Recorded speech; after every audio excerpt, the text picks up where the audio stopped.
अस्सलाम वालेकुम नाजरीन, हाईटेक न्यूज के खबरनामे में आपका खैर मकदम है। मैं हूं नेहा खान। नजर डालते हैं आज की अहम खबरों पर। कुल हिंद सुन्नी उलमा बोर्ड के ज़र एहतमाम सुन्नी उलमा कॉन्फ्रेंस व उन्वान दौरे हाजिर में उलमा व मुफ्तियान इकराम की जिम्मेदारियां 12 बजे दिन व मुकाम उर्दू घर मुगलपुरा हैदराबाद में मुनक़िद हुआ, जिसमें मेहमान खसूसी अल्लामा हाफिज ज़फ़ारी मोहम्मद उबैदुल्लाह खान आजमी साहब साबिका MP का हुआ और मौलाना सैयद शाह नजमुद्दीन कादरी अल जिलानी साकिब पाशा को कुल हिंद सुन्नी उलमा बोर्ड का चेयरमैन मुंतखब किया और मुशीर आला अल्लामा हाफिज ज़फ़ारी मोहम्मद उबैदुल्लाह खान आजमी साहब साबिका MP को तहनीत पेश की गई। इस मौके पर सदर मौलाना हामिद शितारी, वहीद अहमद, एडवोकेट साबिका रुकन वक्फ बोर्ड व दीगर मौजूद थे। CSR फंड्स का demand draft Avinash Mohanty IPS Cyberabad police commissioner और SC/SC के सेक्रेटरी जनरल रमेश काजा को कमिश्नर के दफ्तर में एक सादा तकरीब में श्रवण गौन, चीफ ऑपरेटिंग ऑफिसर तेलंगाना और के राहेजा कॉरपोरेशन के AP के जरिए सौंपा गया। इस मौके पर श्रवण गौन ने कहा है कि माइंड स्पेस रेट ख्वातीन को बाख्तियार बनाने पर खुसूसी तवज्जो के साथ कम्युनिटी सर्विस के लिए पुरअज़्म है और परवरिश का माहौल फराहम करने की अहमियत को तस्लीम करते हुए हम गैर मामूली सहूलियात के साथ एक ऐसा मरकज बनाने के लिए वक्फ है जहां ख्वातीन न सिर्फ आरामदा और अच्छी तरह से देखभाल महसूस करती हैं बल्कि उन्हें सुना भी जाता है। इस सहूलत की तामीर में हमारा ताउन बाइस फख्र है, क्योंकि इसका मकसद हमारी कम्युनिटी में ख्वातीन की तरक्की और उन्हें बाइख्तियार बनाना है। राहुल गांधी ने कोहिमा जंगी कब्रिस्तान का दौरा किया और इन बहादुरों को खराज अकीदत पेश किया जिन्होंने दूसरी जंग अजीम के दौरान ड्यूटी के दौरान बेहतरीन कुर्बानियां अंजाम दी। CPI पार्टी के कौमी सेक्रेटरी ने कहा है कि सुप्रीम कोर्ट में 300 जजों के दरमियान इख्तलाफ राय है। हालांकि चंद्रबाबू नायडू के खिलाफ स्किल डेवलपमेंट केस में 17A लागू है या नहीं, इस पर फैसला दिया जाना था। डॉक्टर के नारायणा ने सनसनीखेज तबसरा किया, जो लोग बीजेपी के हक में हैं उनके खिलाफ कोई केस नहीं है। सियासी पार्टियां जो बीजेपी के खिलाफ हैं, इस पार्टी के लीडरों पर हमेशा तलवार लटकती रहेगी। 17A వర్తిస్తుందా చంద్రబాబు గారికి అరసేయడానికి అవకాశం లేదా? ఇవన్నీ కూడా ఒక ఉత్కంఠపూరితమైనటువంటి చర్చ జరుగుతూ ఉంది. అది ఈరోజు సుప్రీంకోర్టులో తేల్చకుండా మన వాయిదా పడిపోయింది. వాస్తవానికి ఈ 17A దానిపైన ఇద్దరు జడ్జెస్ డిఫరెంట్ ఒపీనియన్స్ ఇస్తే దాన్ని సుప్రీంకోర్టుకి పంపించారు. అది ఎప్పుడు తీర్పించాల్సింది. సుప్రీంకోర్టు బెంచ్ ఏర్పాటు చేసుకోవాలా, మళ్ళా సంవత్సరం పడుతుందో అది తెలియదు. అంటే ఏంటి తతంగం అంతా? రేపు ఎలక్షన్స్ లోపల ఎవరు బీజేపీకి వ్యతిరేకంగా డిఫెక్ట్ కాకుండా రాజకీయ నాయకులు ఉండాలా, నోట్లకు ఉండేవాడు కూడా డీజేకి అనుకూలంగా ఉండాలా. ఈ పద్ధతుల్లో ప్లాన్ వర్తించే పద్ధతులు ఇవి వస్తూ ఉన్నాయి. ఇది సహజంగానే ఇది కత్తి ఎలాడుతూ ఉంటుంది పైన ఎన్నికలు అయిపోయేంత వరకు. అప్పటిదాకా ఎవరు కానీ డిఫెక్ట్ కావడానికి ఫీల్ లేదు. జాగ్రత్తగా నోరు మూసుకొని బీజేపీతో కలిసి పనిచేయాల్సిందే. అలాంటి పద్ధతుల్లో న్యాయ వ్యవస్థ కూడా ఒక కత్తిట్టం వచ్చేసినట్టు పద్ధతి వస్తూ ఉంది. ఇది ఒక విధంగా ప్రజాస్వామ్యానికి విరుద్ధమైంది. TJS के सदर प्रोफेसर कोदंडाराम ने साबिक मरकजी वजीर जयपाल रेड्डी के उनकी 82वीं यौम पैदाइश पर स्मृति स्थल में खराज अकीदत पेश किया। प्रजा पक्ष एडिटर के श्रीनिवास रेड्डी ने मंगल को हैदराबाद की मखदूम भवन हिमायत नगर में एक मीटिंग में तेलंगाना स्टेट गीता पनिवारला संगम के 2024 के नए साल का कैलेंडर जारी किया। GHMC park ground मेलारदेवपल्ली Rajendra Nagar के पास पाइपलाइन की मरम्मत का काम किया गया। इस दौरान मोहम्मद खादर कांग्रेस रियासती सेक्रेटरी अखिलती TPCC Mughal colony welfare society के सदर दीगर मौजूद थे।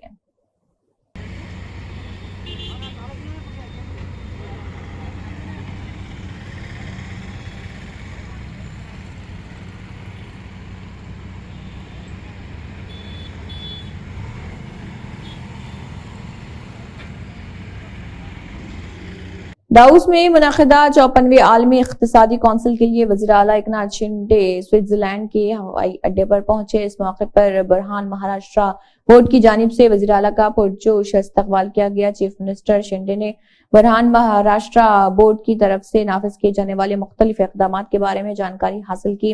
सनत के वज़ीर उदय समंत और दीगर मुअज़्ज़िज़ीन भी इस दौरान मौजूद थे।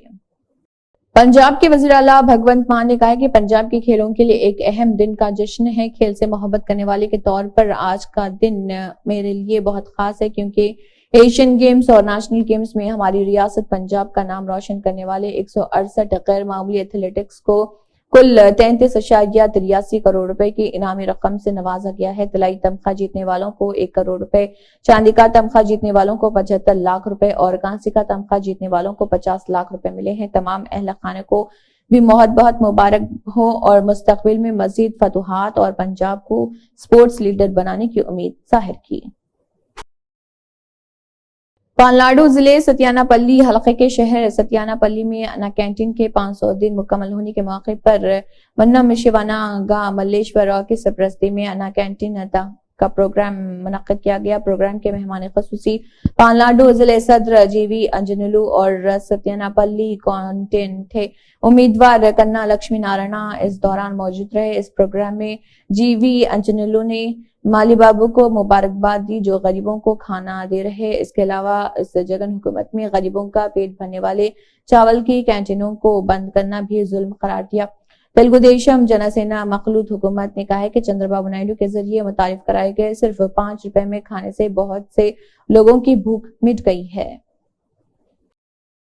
जस्टिस अनिरुद्ध बोस और बेला एम त्रिवेदी दो bench supreme court N Chandrababu Naidu के स्किल डेवलपमेंट केस में दफा 17 एक लागू होने पर इख्तलाफ में है, जिसमें कहा गया कि सरकारी मुलाजमिन की गिरफ्तारी के लिए गवर्नर की पेशगी मंजूरी जरूरी है।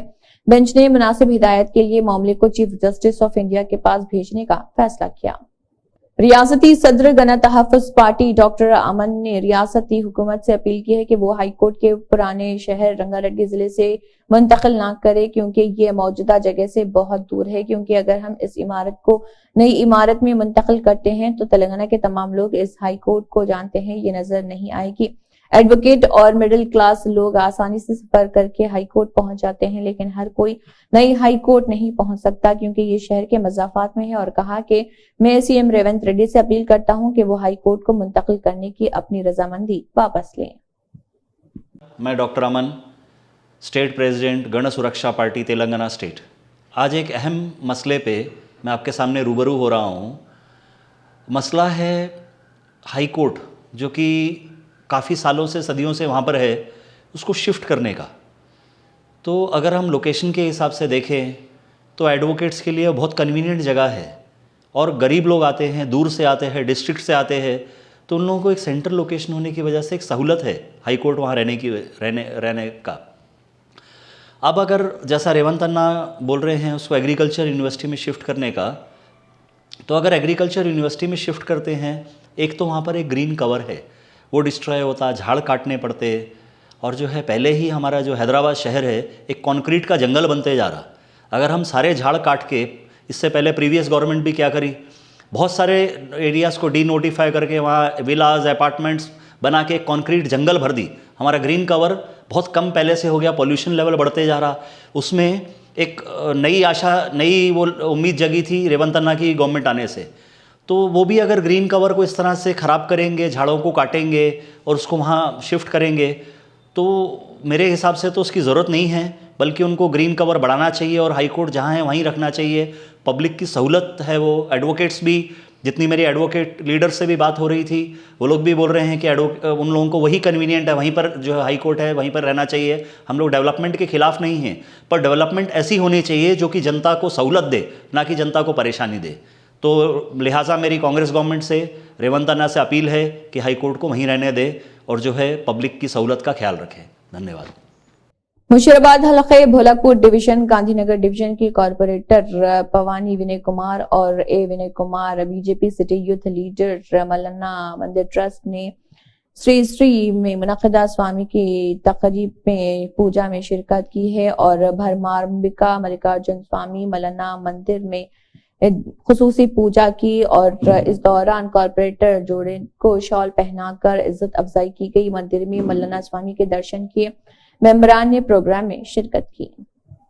सुनील डिम्पल ने एलजी मनोज सिन्हा से सवाल किया कि आपने कितने को अपॉइंट किया है। SRO 43 fire and emergency national youth corps रिक रहबरे खैल जंगला सेहत CPW लैंड डोनर सरकारी स्कूलों के बावर्ची SPO VDC घरेलू लौके कॉन्ट्रैक्टेबल लेक्चरर्स और आर्टिकल 370-35 की मनसूखी के बाद 2023 में सयाहों में कोई इजाफा नहीं हुआ है कहा कि शहादतें टारगेट किलिंग बढ़ी हैं और तमाम ताजिर मुश्किलात का शिकार हैं। दरबार मूवमेंट रोकने के बाद बेरोजगारी बढ़ी है। LG का बयान दुरुस्त नहीं है। लेफ्टिनेंट गवर्नर मनोज सिन्हा साहब, आज आपका एक बयान आया है जिसमें आपने ये कहा है कि 2023 में आपने इतने सरकारी नौकरियां जम्मू कश्मीर के नौजवानों को दी है जितनी आज़ादी के बाद जम्मू कश्मीर के नौजवानों को नहीं मिली है। इससे पहले आपने ये भी झूठ बोला था कि आज़ादी के बाद जम्मू कश्मीर के नौजवानों को इतनी नौकरियां दे चुके हैं आप, यानी कि 5 अगस्त 2019 के बाद जितनी नौकरियां पहले कभी जम्मू कश्मीर के इतिहास में नहीं मिली किसी नौजवानों को। तो हम आपसे ये जानना चाहते हैं, जो ये आपने बयान जारी किया है कि 2023 में आप 30,000 से ज़्यादा सरकारी नौकरियां नौजवानों को दे चुके हैं, तो हम आपसे यह जानना चाहते हैं कि आप ये हमें बताएं कि SRO 43, SRO 43 के बच्चों को, फायर एंड इमरजेंसी के बच्चों को, कितने नेशनल यूथ कॉर्प्स, रहबरे खेल, जंगलात, सेहत, SPOs, विलेज डिफेंस कमेटीज के मेंबर, कितने आपने PHE PDD के daily wagers, contingent paid workers, land donors और उसके साथ साथ कितने सरकारी स्कूलों के कुक्स और कितने home guards, SPOs, village defence committees के मेंबर, SRO 43 के बच्चों को, नेशनल यूथ कॉर्प्स, रहबरे खेल, जंगलात, सेहत, कितने बच्चों को आपने पक्का किया, कितने सरकारी नौकरियां दी, ये जानना चाहते हैं हम। अगर आप जवाब नहीं देंगे तो SRO 43 के बच्चे नेशनल यूथ कॉर्प्स, रहबरे खेल, जंगलात, सेहत और कॉन्ट्रेक्चुअल PHE PDD PWD के daily Vaser, home guard, SPOs, contingent paid worker, land donor खुद इस वीडियो के ऊपर अपना कहेंगे कि आप सच नहीं बोल रहे हैं। दूसरा, हम आपसे ये जानना चाहते हैं कि ये झूठ आपने दिल्ली जाकर के पूरे मुल्क के लोगों को भारत कन्क्लेव में ये बोला कि आप इतने रोजगार दे चुके हैं, 5 अगस्त 2019 के बाद सरकारी नौकरियां इतनी दे चुके हैं, जबकि ये हकीकत नहीं है, ये सरासर सर से लेके पांव तक झूठ है। और आपने ये भी कहा कि जम्मू कश्मीर में 5 अगस्त 2019 के बाद और 2023 में टूरिस्ट बेहद इंतहा आए हैं। अरे साहब, क्यों झूठ बोलते हैं? आप उनको भी टूरिस्ट समझते हैं जो वैष्णो देवी के दर्शन के लिए आते हैं, आप उनको भी टूरिस्ट कह देते हैं जो अमरनाथ की यात्रा में आते हैं। अरे टूरिस्ट होता है सैलानीज का आना, टूरिस्ट बन करके आना, उसका आंकड़ा बड़ा नहीं है। कश्मीर के व्यापारियों से पूछिए, जम्मू के व्यापारियों से पूछे कि क्या टूरिस्ट आए हैं? सिर्फ माता वैष्णो देवी या अमरनाथ के श्रद्धालु ही जम्मू कश्मीर में आए हैं। दूसरा, आपने ये कहा कि दरबार मूव बंद करके आपने एक बहुत बड़ा काम कर दिया। अरे साहब, आपने जम्मू और कश्मीर के व्यापारियों को बर्बाद कर दिया है दरबार मूव बंद करके। और यही नहीं, आपने सरकार का भी करोड़ों रुपए का नुकसान कराया था है दरबार मूव बंद करके, जो GST का फायदा सरकार को पहुंचता था आपने वो। और सबसे बड़ा नुकसान आपने ये किया कि दरबार मूव रोक करके जम्मू और कश्मीर का भाईचारा आपने खत्म करने की कोशिश की है। लेकिन आप याद रखें, जब हमारी सरकार होगी, चुनी हुई सरकार होगी, तो हम यहाँ पे दरबार मूव को शुरू करेंगे और साथ में बेरोजगारी को दूर करने के लिए बड़े बड़े कदम उठाएंगे। आपने तो जम्मू कश्मीर लेजिस्लेटिव असेंबली को और सेक्रेटेरिएट को फिल्म स्टूडियो बना दिया। वाह, क्या बात है। LG मनोज सिन्हा साहब, हमें जवाब चाहिए कि आपने सिविल सेक्रेटेरिएट जम्मू में किसने इजाजत दी वहां पे शूटिंग करने की, और वहां पे सीरियल भी कौन सी बनाई? बिहार के लालू प्रसाद यादव पे। अरे आपको गुजरात कि दंगों के ऊपर फिल्म बनानी चाहिए थी। आपको बताना चाहिए थी कि गोधरा कांड में किस तरीके से 1000 से ज्यादा मुस्लिम भाई शहीद हो गए। आपको यह बताना चाहिए, आपको यह बताना चाहिए था किस तरीके भारत की बेटी बल्किस बानो का गैंग रेप गुजरात में हुआ था, और 21 सालों के बाद आज उन्हें 2023 में जाकर के इंसाफ मिला है सुप्रीम कोर्ट से। और जितने भी वो गैंग रेप करने वाले थे उन्हें सलाखों के पीछे डाला, और वो भारतीय जनता पार्टी की टिकट के ऊपर चुनाव भी गुजरात से लड़े। बेहद अफसोस की बात है, आप कितना झूठ बोलेंगे, हमें इस बात की समझ। आपने कहा कि हालात जम्मू कश्मीर में सुधर गए हैं, 2023 में बहुत सुधार आया है। अरे साहब, आपकी जानकारी के लिए बता दें कि जितने भी colonel's, captains, measures, Jammu Kashmir police के जांबाज, डीएसपीज, एसएसपीज, टारगेटेड किलिंग डांगरी में, और उसके साथ साथ सिविलियंस की किलिंग पुंछ, राजौरी, टोपीपुरा, बफलियाज में हुई हैं, और जितने भी इन्फिल्ट्रेशंस हुई हैं, इसके लिए आपकी भारतीय जनता पार्टी जिम्मेवार है। झूठ बोलते हैं आप। इतने सुरक्षा बलों की शहादतें हुई, सिविलियंस की शहादतें हुई, टारगेटेड किलिंग्स हुई 2023 में, आप झूठ बोल के दिल्ली में आए हैं। और सबसे बड़ा झूठ जो है वो आपने यह बोला कि जम्मू कश्मीर में बहुत सरकारी नौकरियां आपने दी। झूठ बोला। हम आपसे फिर से पूछते हैं कि आप बताइए कि हमारे बेरोजगार नौजवानों के कितने आपने रेगुलराइजेशन की, कितने पक्के किए। SRO 43, fire and emergency, national youth corps, रैबरेकेल, जंगलात, सेहत, एसपीओ, विलेज डिफेंस कमेटीज के मेंबर, पीएचई, पीडीडी, पीडब्ल्यूडी के डेली वेजर, कितने आपने पक्के किए। बड़े बड़े घोटाले हुए, बड़ी बड़ी लिस्टें स्क्रैप हुई। जेकेएसएसबी के बाहर आज भी बच्चे धरने प्रदर्शन कर रहे हैं। पीएचई, पीडीडी, पीडब्ल्यूडी के डेली वेजर्स सारे सड़कों के ऊपर हैं। 2-2 साल हो गया उन्हें धरनों के ऊपर बैठे हुए। आप झूठ बोल गए यहाँ पे, इतना बड़ा झूठ लेफ्टिनेंट गवर्नर मनोज सिन्हा साहब बोलेंगे, हमें उम्मीद नहीं थी। और देखिए, हम आपसे ये जानना चाहते हैं, आपने कितने जिनके नाम हमने गिनवाए हैं, कितने इनमें से आपने रेगुलराइज और पक्के किए हैं, और कितने को आपने सरकारी नौकरियां दी है। आप भारत कनक्लेव में जाकर के झूठ बोल करके आगे हैं, और जम्मू कश्मीर लेजिस्लेटिव असेंबली का और सेक्रेटरिएट का लेफ्टिनेंट गवर्नर दिल्ली विनय कुमार सक्सेना से गाजी अहले सुन्नत मौलाना अली कादरी सदर मरकजी अंजुमन कादरिया की क़ियादत में डॉक्टर शोएब जमाई, मौलाना सैयद इब्राहिम पाशा और मोहम्मद वसीम ने सुनहरी मस्जिद के मसले में मुलाकात की, और मौलाना अली कादरी ने सुनहरी मस्जिद का दौरा भी किया।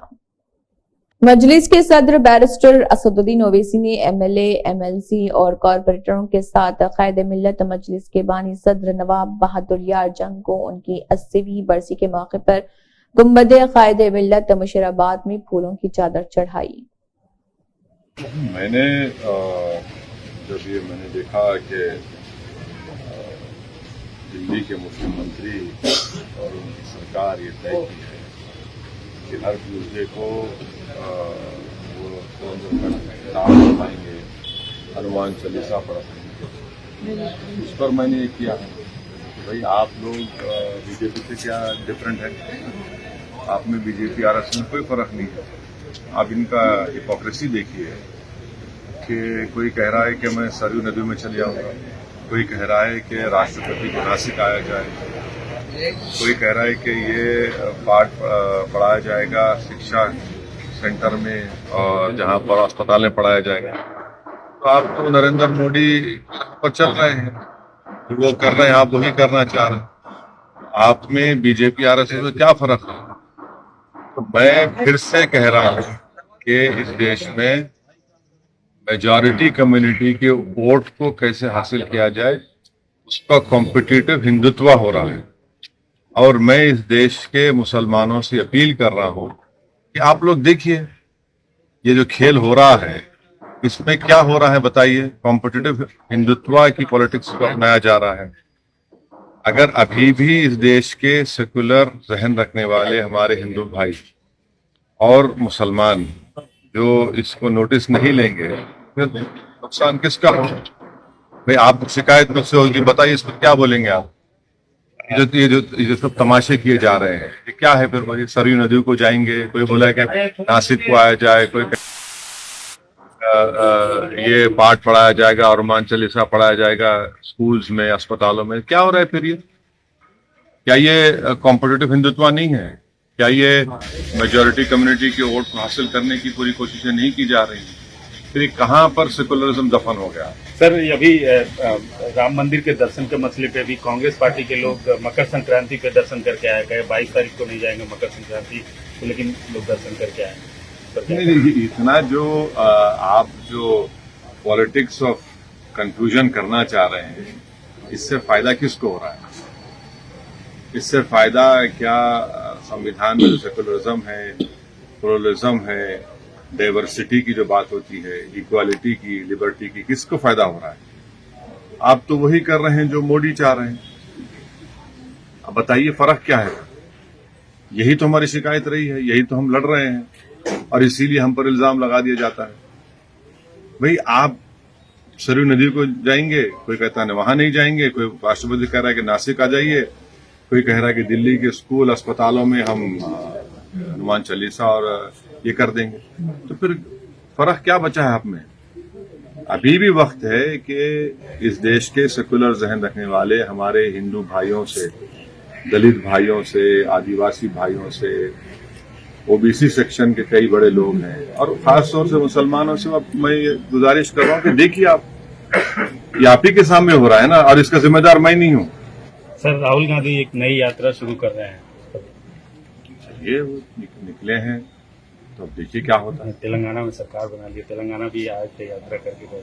नहीं, चलिए देखिए, यात्रा कर रहे हैं, चलिए यात्रा की उनकी यात्रा है, उनकी पार्टी बोलेगी कितना फायदा होगा नहीं होगा, क्या होगा नहीं होगा, ये तो आपको हमको मालूम हो जाएगा।